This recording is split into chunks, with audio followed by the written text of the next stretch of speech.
따라 예수 이름 부르며 나의 인생을 드렸네. 사람들 이해 못하고 결과 어떠하든지 주만 따라가기 원했네.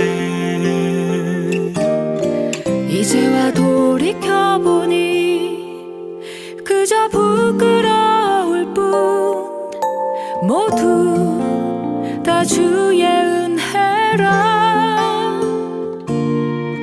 벼랑 끝에 선 나를 주의 손이 이끌어 여기까지 인도하셨네. 하나님 사랑 날 떠나지 않고 끝까지 사랑하셨기에 오직 예수와 십자가만 바라보면서 나의 생명도 아낌없이 드리기 원했네.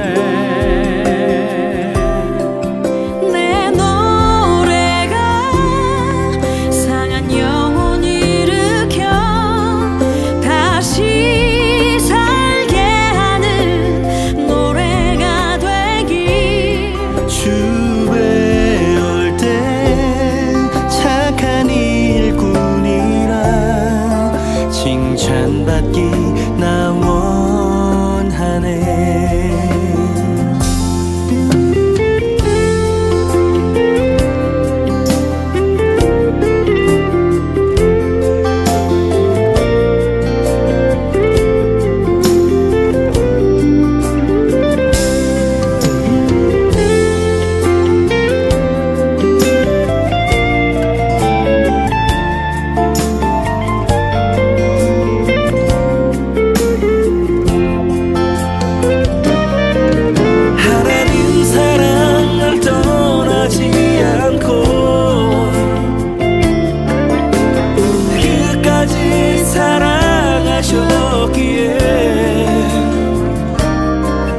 오직 예수와 십자가만 바라보면서 나의 생명도 아낌없이 드리기 원했네.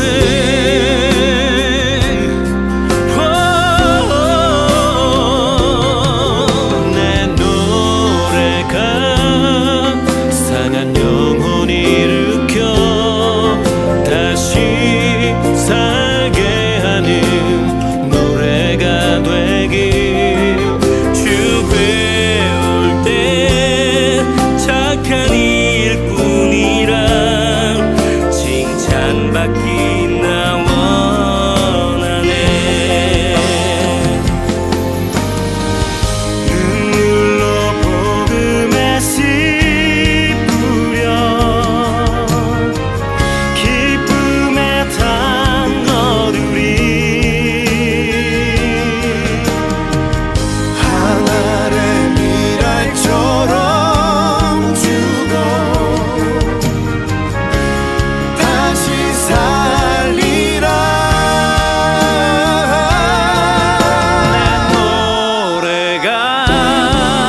내 노래가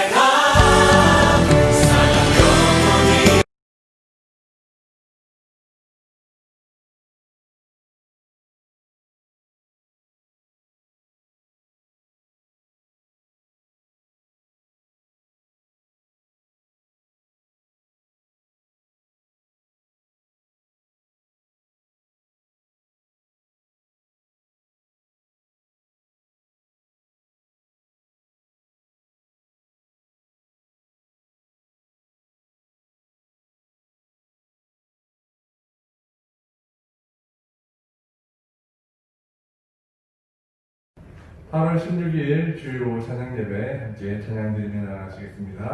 찬송가 95장 함께 찬양 드립니다.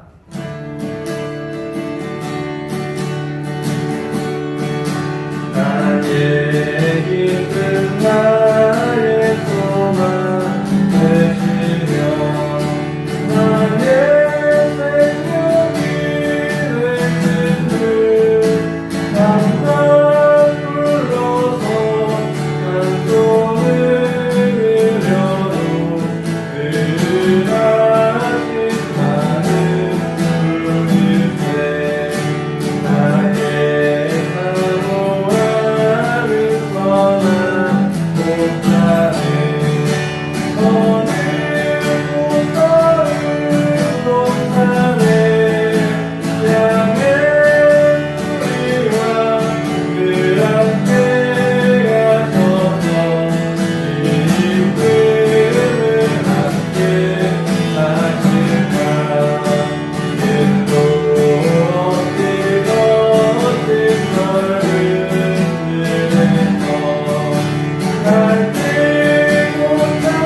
함께 기도드리며 나가시겠습니다. 우리를 대속하시고 그 놀랍고 크신 사랑으로 사랑하신 그 주님 앞에 함께 고백드린 것처럼 그 사랑만으로 살겠습니다. 오직 주님만 따르겠습니다. 주님만의 나의 모든 중심에 오직 주님만 모셔드리겠습니다. 이렇게 고백하며 제가 기도를 나가는 시간 되기를 원합니다. 함께 기도하시겠습니다.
성경 말씀 보시겠습니다. 성경 말씀은 고린도전서 5장 1절에서 8절까지 말씀입니다. 고린도전서 5장 1절에서 8절까지 말씀을 제가 봉독하겠습니다. 마지막 8절은 함께 읽도록 하겠습니다. 고린도전서 5장 1절에서 8절입니다. 다 같이 성경을 찾으시고 함께 읽어 나가시면 좋겠습니다. 1절부터 읽겠습니다. 너희 중에 심지어 은행이 있다 함을 들으니 그런 은행은 이방인 중에서도 없는 것이라. 누가 그 아버지의 아내를 취하였다 하는도다. 그리하고도 너희가 오히려 교만하여져서 어찌하여 통한이 여기지 아니하고 그 일 행한 자를 너희 중에서 쫓아내지 아니하였느냐. 내가 실로 몸으로는 떠나 있으나 영으로는 함께 있어서 거기 있는 것 같이 이런 일을 행한 자를 이미 판단하였노라. 주 예수의 이름으로 너희가 내 영과 함께 모여서 우리 주 예수의 능력으로 이런 자를 사탄에게 내주었으니 이는 육신은 멸하고 영은 주 예수의 날에 구원을 받게 하려 함이라. 너희가 자랑하는 것이 옳지 아니하도다. 적은 누룩이 온 덩어리에 퍼지는 것을 알지 못하느냐. 너희는 누룩 없는 자인데 새 덩어리가 되기 위하여 묵은 누룩을 내버리라. 우리의 유월절 양 곧 그리스도께서 희생되셨느니라. 같이 읽겠습니다. 이러므로 우리가 명절을 지키되 묵은 누룩으로도 말고 악하고 악에 찬 누룩으로도 말고 누룩 없이 오직 순전함과 진실함의 떡으로 하자. 아멘. 오늘 이 말씀을 가지고 순전함과 진실함으로 라는 제목의 말씀으로 하나님 말씀의 은혜 함께 나누겠습니다. 순전함과 진실함으로. 설교를 하기 앞서서 여러분은 이제 고린도전서를 큐티하고 계실 것인데요. 고린도전서를 큐티하시면서 어떤 마음이 드십니까? 저는 가장 많이 드는 생각이 무엇이냐면요. 이 고린도 교회나 지금 우리가 살고 있는 이 땅의 교회들의 모습이 그렇게 많이 다르지 않다는 사실을 경험하게 됩니다. 한국 교회가 이 땅에 생긴 지 130년이 지나가고 있지만 그래서 많은 신학적인 발전도 이루어가고 있지만 교회는 여전히 동일한 문제로 씨름하고 있다는 것이죠. 오늘 본문에 보면요, 이 고린도 교회 안에 있는 이 한 가지 문제, 그것도 심각한 이 문제를 가지고 바울은 이야기를 시작하고 있습니다. 오늘 본문에서 바울은 이 바울의 마음을 느낄 수 있는 말을 하고 있는데요. 1절 중반에 보면 그런 은혜는 이방인들 중에서도 없는 것이다 라고 말하고 있다는 것이죠. 그만큼 지금 고린도 교회가 행하고 있는 이 문제는 심각한 문제이다 라고 이야기하고 있는 것이죠. 그도 그럴 것이 이 바울이 딱 앞으로 내민 문제가 바로 근친상간의 문제였기 때문입니다. 사실 좀 더 정확하게 말을 하면요, 이 당시에는 일부 다처제가 만연했던 시대였고, 그리고 교회 안에도 이런 문제들이 있었습니다. 그래서 성경은 이 여인에 대해서 그 아버지의 아내라고 표현하고 있다는 것이죠. 그래서 성경에서 이렇게 말하는 것은 정확하게 이 아내가 친모는 아니었다라는 것 같습니다. 하지만 그녀가 계모라 하더라도 아니면 첩이라 할지라도 이방인들조차 이 행위는 하지 않고 있는 것이다라는 것이죠. 그리고 레위기 20장 11절 말씀에 보면 누구든지 그 계모와 동침하는 자는 그 아비의 하체를 범하였은즉 둘 다 반드시 죽일지니 그 피가 자기에게로 돌아가리라, 이렇게 말씀하고 있죠. 하나님은 이 죄에 대해서도 분명하게 선을 그어 두셨습니다. 하지만 이전에서도 말씀하고 있는 것처럼 그들은 그런 흉악한 죄를 지었음에도 불구하고 그들은 슬퍼하거나 아무런 죄책감도 가지지 않고 있었으며 교회는 그 일에 대해서 암묵적으로 동조하고 있었다는 사실을 보게 되는 것이죠. 그래서 이 소식을 들은 바울은 그를 출교하였다라고 표현하고 있는 것입니다. 그 표현이 어디에 있냐면요, 5절에 보면 이런 자를 사탄에게 내주었으니 라고 표현하고 있다는 것이죠. 여러분, 이 말이 무슨 말이겠습니까? 사탄에게 내어주었다. 이 말을 간단하게 설명하면 좀 전에 제가 말씀드린 것처럼 교회에서 그를 출교시켰다라고 하는 것이죠. 다시 말해서 교회는 하나님께서 다스리는 곳이기 때문에 교회에서 분리가 되어진다는 것은 그런 하나님의 돌보심과 하나님의 섭리와 그런 관리에서 떨어져 나가는 것이기 때문에 그것은 다시 사탄에게 내어주게 되는 것과 같은 처지가 되기 때문에 바울은 이런 표현을 쓰고 있는 것이죠. 그래서 여기에서 한 가지 더 생각해 봐야 될 것이 무엇이냐면요, 그러면 이 출교당한 이가 구원을 받느냐, 구원을 받지 않느냐, 하나님의 심판을 받느냐, 이런 것이 중요한 것이 아니라 바울이 왜 이런 표현을 쓰고 있느냐라는 것입니다. 우리가 구약 성경에서 보면 하나님께서 이스라엘을 심판하실 때가 있습니다.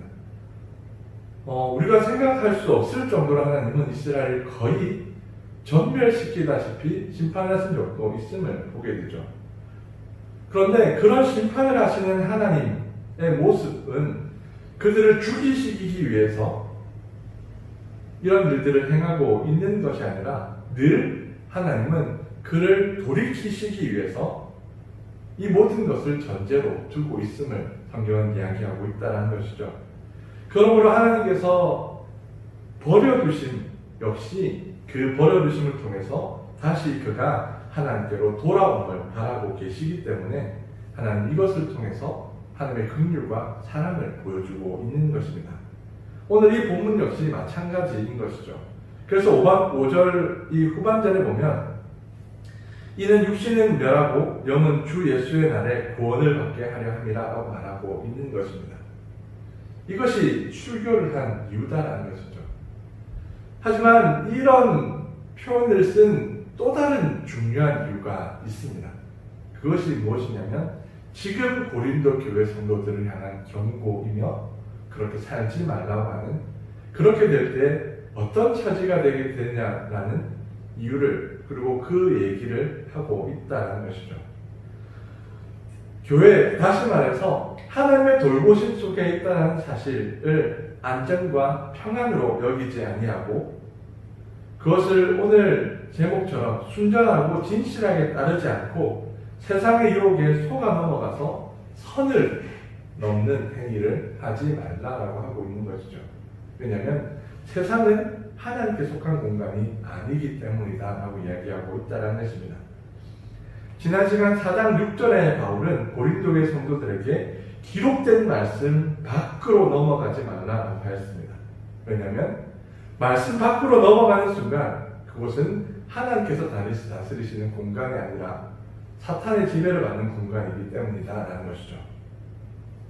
그렇다고 이 개념은요, 교회, 다시 말해서 건물이라고 하는 공간을 거룩한 의미로 따져서 교회 담장을 넘어가는 순간 사탄에게 지배를 받는다라는 얘기를 하고 있는 것이 아닙니다.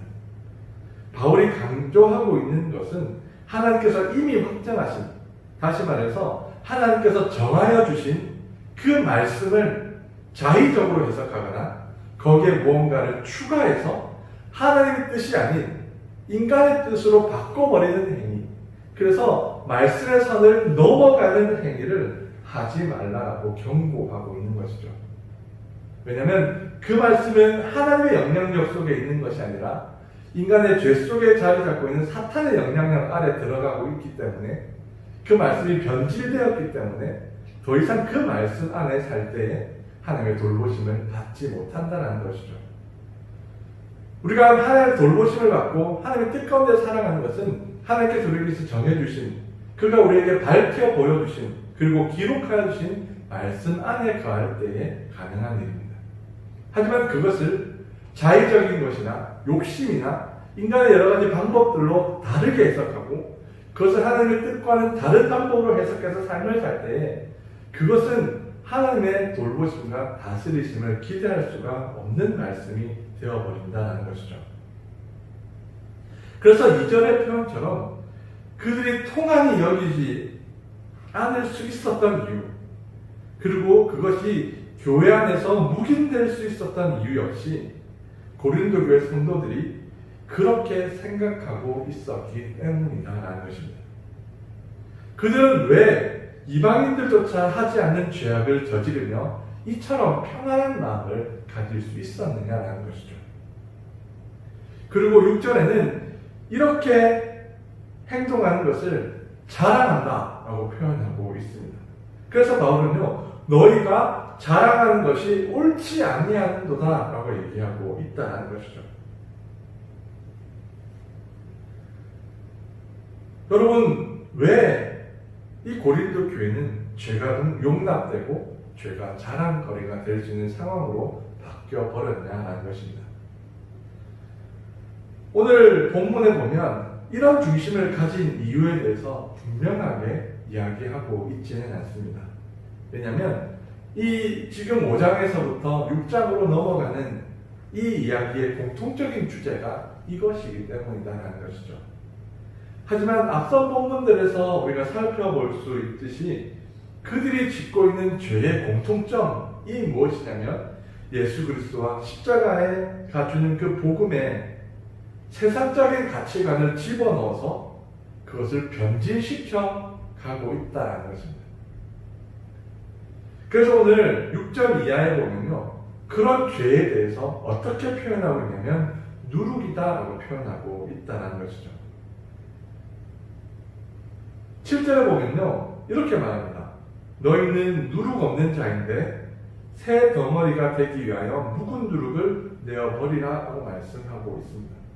이것이 무엇이냐면요, 고린도 교회 성도들은 누룩이 없는 자라는 것이죠. 그런데 이들이 스스로 누룩을 거기다가 첨가시키고 있다는 이야기를 하고 있는 것입니다. 여러분, 누룩은 성경에서 말하고 반복적으로 표현하고 있는 것처럼 죄를 가리킵니다. 그리고 오늘 묵은 누룩이라고 하는 것은요, 인간이 가지고 있는 과거의 죄악들이나 악한 습관들을 이야기하고 있는 것이죠. 여러분, 우리도 잘 알다시피 예수 그리스도와 그가 지신 십자가로 인해 우리는 새로운 피조물이 되었습니다. 그리고 우리는 죄와 사망의 권세에서 자유를 얻는 자유자의 몸이 되었죠. 그러면 여러분은 그렇게 살아가는 삶 속에 아무런 죄도 짓지 않고 살아가십니까? 만약 하나님께서 그런 삶을 원하셨다면 우리는 그렇게 됨과 동시에 자유자가 됨과 동시에 새로운 피조물이 됨과 동시에 우리를 하늘나라로 데려가셔야 합니다. 하지만 우리가 살고 있는 곳은 아직도 세상, 특히 죄의 권세 아래 있는 자들과 함께 살아가는 공간 속에 우리는 살고 있다는 것이죠. 우리는 새로운 신분으로 살고 있지만 우리가 살아가고 있는 이 공간은 아직도 죄와 사망의 종들이 가득한 그곳에서 우리는 살고 있다는 것이죠. 그런데 여기서 중요한 것은요, 그런 사람들이 우리가 가진 이 새로운 신분에 대해서 관심이 있느냐라고 말하면 전혀 없다는 것입니다. 오히려요, 우리가 가진 것에 대해서 이상하게 여기고 더러운 것과 찌꺼기처럼 여기며 세상 속에 사는 것에 아무런 도움도 되지 못하며 오히려 우리가 가진 것이 그들의 입에 담지 못할 만큼 역겨운 것으로 여긴다는 것이죠. 그리고 자신들에게 있는 것을 우리에게 없는 것으로 여기고 또 그것이 어떤 인간됨을 드러내는 어떤 나의 나됨을 드러내는 도구라 그들은 우리에게 자랑하고 있다는 것이죠. 그렇게 살아가는 우리들의 삶을 보면 우리 어떻게 여깁니까? 담당하고 나에게 주신 은혜만으로 살아가면 좋겠다 싶지만 왠지 그들이 그렇게 얘기하는 것이 부러워질 때도 있고 어쩔 때는 그가 가진 것이 더 좋아 보일 때도 있음을 우리는 보게 된다는 것이죠. 그래서 종이 자유자가 되었는데 참 안타까운 것이 무엇이냐면 그 자유자가 다시 종의 모습으로 돌아가고 싶어하는 마음들이 중심 가운데 생기기 시작한다는 것이죠. 구원함과 구원하지 않음을 얘기하는 것이 아니라 삶의 자유나 여러 가지 부분에 대해서 이야기하고 있는 것입니다. 그런 삶을 살아가면 살아갈수록 정말 사도들의 삶처럼 우리에게 주신 예수 그리스도와 그분의 십자가가 얼마나 아름다운 것인가를 알고 그 풍성함 속에 살아가야 하는데 우리의 눈이 점점 그리스도와 십자가가 아닌 그들에게는 있고 나에게는 없는 그것에 마음이 가기 시작한다라는 것이죠. 그래서 하나님의 말씀 그리고 이 교회라는 바운더리를 벗어나서 이제는 진리의 인간적인 덧칠을 하기 시작하게 되는 것이죠. 다시 말해 진리로 죄를 감싸기 시작한다는 것입니다. 여러분 이게 무슨 말이겠습니까? 여러분 이해가 되십니까? 이것을 좀 더 쉽게 설명하면 이렇습니다. 여러분 하나님은 사랑임을 알죠. 그리고 하나님은 우리를 용서하신다는 것도 압니다. 왜냐하면 우리가 하나님의 자녀이기 때문이다라는 것이죠. 그래서 내가 그 사실을 알기 때문에 더 정결하고 거룩하게 사는 것이 아니라 내가 지금 실수하여 짓는 죄를 용서하여 주실 것이다 라고 생각한다는 것이죠. 그것이 실수가 아니라 그냥 그것을 하고 싶은 나의 마음을 충족시키면서 그렇게 행하면서 하나님 지금 이 순간 내가 이 짓는 죄에 대해서 그 사랑하심과 긍휼하심으로 인해서 나를 보지 않으실 것이고 만약에 그 죄를 짓고 다시 하나님께 돌아간다면 하나님은 용서해 주실 것이기 때문에 나는 아무런 거리낌 없이 죄를 짓겠다라고 얘기한다는 것이죠. 왜냐하면 하나님은 오래 참으시고 긍휼하시며 그 자비하심이 영원하시기에 그 사랑을 믿고 죄를 짓는 것입니다.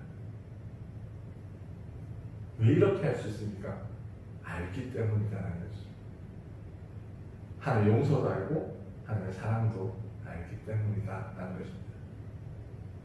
그래서 그들은요 죄를 지으면서도 죄에 대해 통하는 여기는 마음을 가지지 않는 것이죠. 그리고 그것이 무슨 신앙의 높은 수준을 가지고 있는 것처럼 여기기 때문에 말씀 안에서 자유함으로 산다 라는 것을 사람들에게 드러내고 이것이 자유함으로 사는 것이다 라고 말하고 있다는 것입니다. 그렇기 때문에 그것을 사람들 앞에서 자랑스럽게 얘기할 수 있는 것이죠. 봐, 나는 말씀의 기준으로 세상의 죄를 뛰어넘어. 나는 말씀의 기준을 가지고 세상에서 죄라 여기는 것을 뛰어넘는 삶을 살고 있어. 그것이 나에게 더 이상 죄가 아니야. 그렇게 얘기하면서 담담하게 죄를 짓는 거죠. 왜 더 이상 나에게 그것이 죄로 여겨지지 않기 때문이다. 왜? 예수님께서 십자가에 그 구원하심으로 나의 모든 죄를 사하였기 때문에 이제 내가 후로 짓는 모든 죄는 이미 하나님께서 그의 죄값을 지불해 주셨다. 그것이 나의 향한 하나님의 사랑이다. 그리고 그것이 자유다 라고 말하고 있는 것입니다.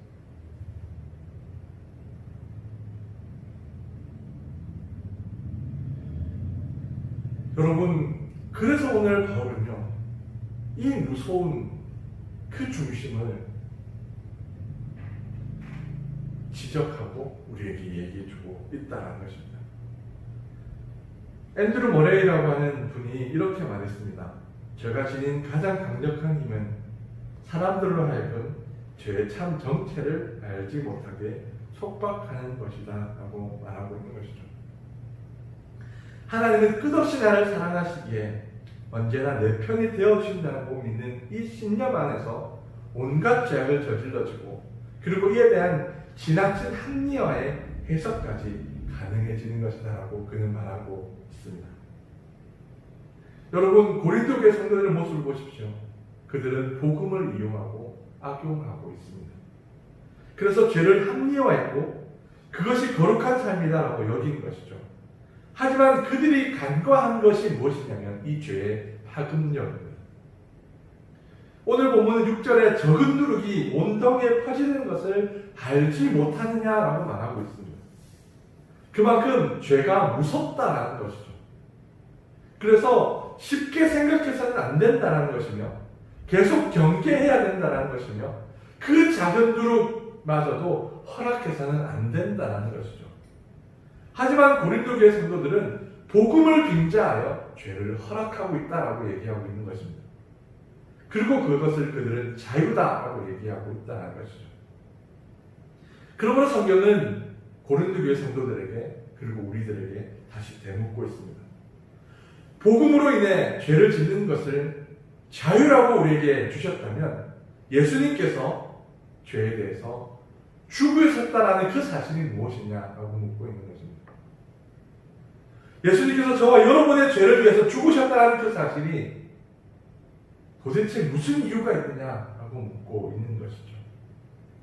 인간의 죄를 해결하시기 위해 십자가에서 죽으신 그 죽음은 너희가 자유라고 여기는 그 죄와 다른 것이냐라고 묻고 있는 것입니다. 그렇기 때문에 성경은 오히려 그들에게 말하고 있는 것이죠. 묵은 누룩을 버리라 하는 것입니다. 옛 방식을 취하려 하지도 말고 그렇게 살아가는 사람들처럼도 살지 말고 그것을 합리화시켜 복음 안에서 그렇게 살려고도 하지 말라는 것이죠. 그 모든 것을 버려야 한다는 것입니다. 그리고 다시 돌아가야 될 것이 무엇이냐면 하나님께서 정해주신 말씀의 기준 안에 들어가야 하는 것이죠. 7절 이하에 보면요. 그들이 유월절이 되면 행동하는 것이 무엇이냐면 묵은 누룩을 버리는 것입니다. 왜냐하면 그들이 만드는 빵에 죄를 상징하는 누룩을 넣지 않기 위해 집 안에 있는 모든 누룩을 내다 버리는 것입니다. 바울은 그렇게 하라는 것이죠. 그것이 유월절에 은혜를 입은 자들의 삶이다라고 얘기하고 있는 것입니다. 그래서 바울은요 절기를 지키라라고 8절에 말하고 있는 것이죠. 그 말은 행위를 따르라라는 말이 아니라 중심을 지키라는 것입니다. 예수님께서 죄에 대하여 죽으신 것처럼 그 죽음과 혈안된 우리가 그의 죽으심으로 인해 거룩하게 된 것이기 때문에 그분의 죽음으로 인해 구원함을 받은 우리가 다시 그 죄의 자리로 돌아가는 그 모습을 가지지 말아야 한다는 것이죠. 그러므로 우리를 새로운 피조물로 만들어주신 저와 여러분, 이 교회가 해야 될 것이 무엇이냐면 주님께서 만들어주신 그 새로운 피조물의 순전함과 진실함을 지켜 행하는 것이다 라고 말하고 있는 것입니다. 토저는 이렇게 말합니다. 전에 구원받지 못했을 때에 이러이러한 죄 때문에 심판을 받는다라고 말했다면 이제 그리스도인이 된 이후에는 당연히 그런 죄로부터 벗어나 선한 열매를 맺는 삶을 살아야 하지 않겠는가? 크리스천의 자유는 죄로부터의 자유이지 죄에 대한 자유가 아니다라고 말하고 있습니다. 그런데 어떤 이들은 크리스천이 되었다라고 하는 것이 마치 죄를 지어도 천국 간다는 보장이나 받은 것처럼 죄 짓는 것에 대해 무감각하다라고 이야기하고 있죠. 습관적으로 같은 죄를 지으면서도 마음이 강팍하고 양심에 가책도 없다라고 이야기하고 있습니다. 오늘 고린도 교회의 모습이 이와 같지 않습니까? 그리고 이 말씀을 대하는 여러분의 모습은 어떠합니까? 우리는 정말 죄에 대해서 심각하게 생각해야 합니다.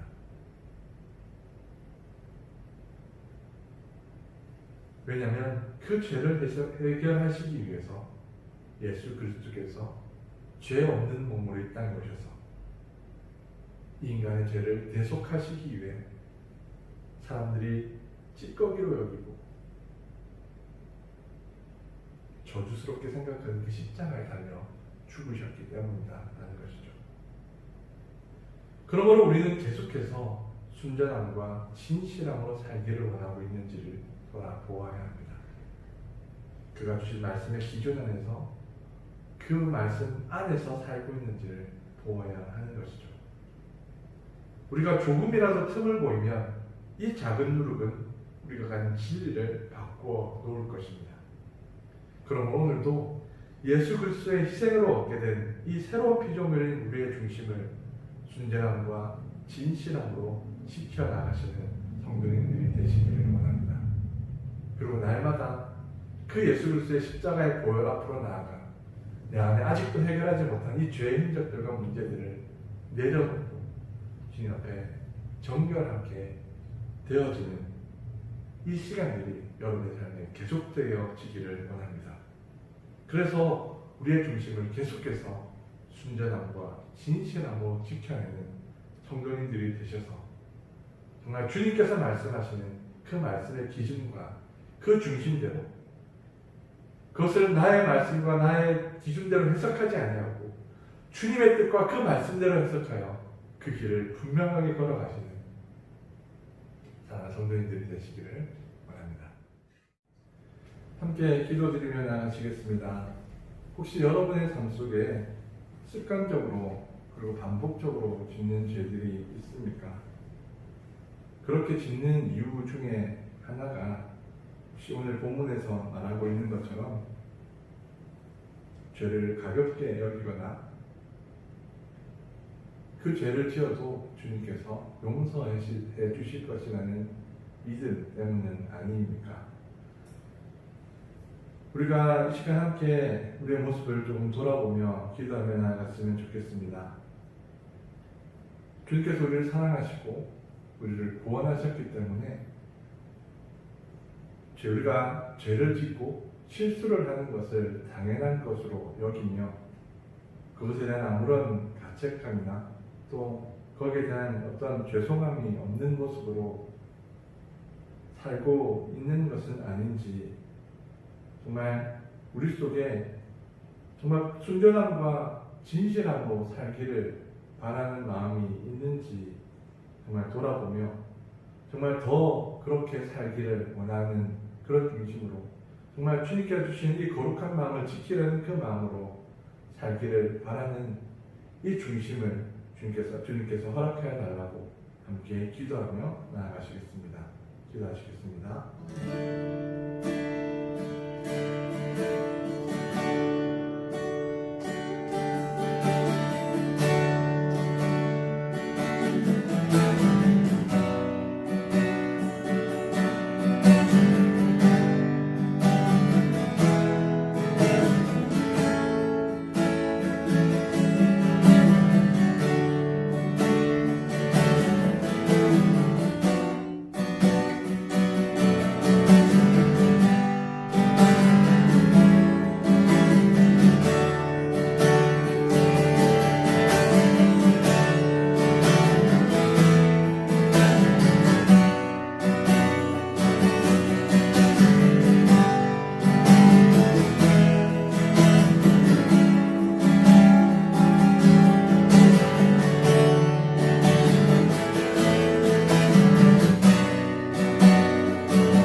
함께 기도드리며 나아가시겠습니다.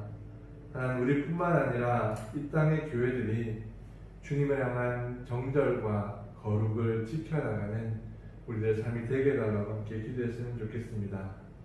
죄를 너무나 가볍게 여기고 쉽게 여기는 이 세대 속에 정말 죄가 주는 파급력이 무엇인지를 깨닫고 그 죄를 해결하시기 위해 하나님께서 어떤 사랑을 보여주는지를 이 땅의 교회들이 다시금 생각하여서 죄를 가볍게 여기는 이 풍조를 벗어버리는 이 땅의 교회들이 될 수 있게 달라고, 그리고 우리들이 될 수 있게 달라고 함께 기도하며 나아가시겠습니다.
네, 우리 다 같이 기도드리겠습니다.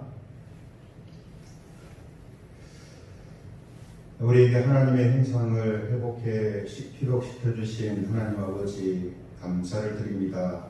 죄로 인해서 타락한 형상으로 살아가는 저희들인데 예수 그리스도 안에서 하나님의 형상을 회복하게 해주시고, 또한 그 회복된 형상을 지키며 나아갈 수 있도록 저희들을 붙들어 주심을 감사드립니다. 오늘도 함께 나눈 말씀처럼 하나님께서 주시는 은혜와 또 회복시켜 주신 하나님의 형상을 순전함과 진실함으로 지켜나가는 저희들 되게 하여 주옵소서. 세상의 여러 가지 또 유혹과 시험들이, 죄의 현상들이 우리로 하여금 그 순전함과 진실함을 잃어버리게 하려고 역사하고 있습니다. 그러나 저희들 그리스도 안에서 이 모든 것들을 지켜나가는 삶이 되게 하여 주시옵소서.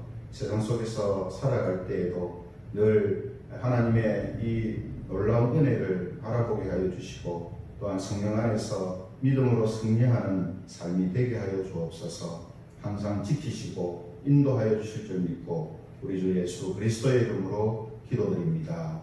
아멘. 주님 가르친 기도하심으로 주일 찬양 예배를 마치겠습니다. 하늘에 계신 우리 아버지, 아버지의 이름을 거룩하게 하시며 아버지의 나라가 오게 하시며 아버지의 뜻이 하늘에서와 같이 땅에서도 이루어지게 하소서. 오늘 우리에게 일용할 양식을 주시고 우리가 우리에게 잘못한 사람을 용서하여 준 것 같이 우리 죄를 용서하여 주시고 우리를 시험에 빠지지 않게 하시고 악에서 구하소서.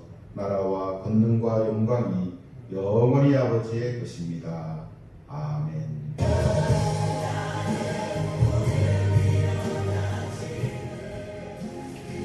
네, 또 무더위가 시작됩니다. 한 주간 또 건강하게 생활하시고요. 또 코로나 바이러스가 빨리 또 없어질 수 있도록 기도해 주시고 또 주의해 주시면 좋겠습니다. 우리 주변에 계신 가족들한테 건강하세요 인사드리겠습니다. 건강하세요. 건강하세요. 감사합니다.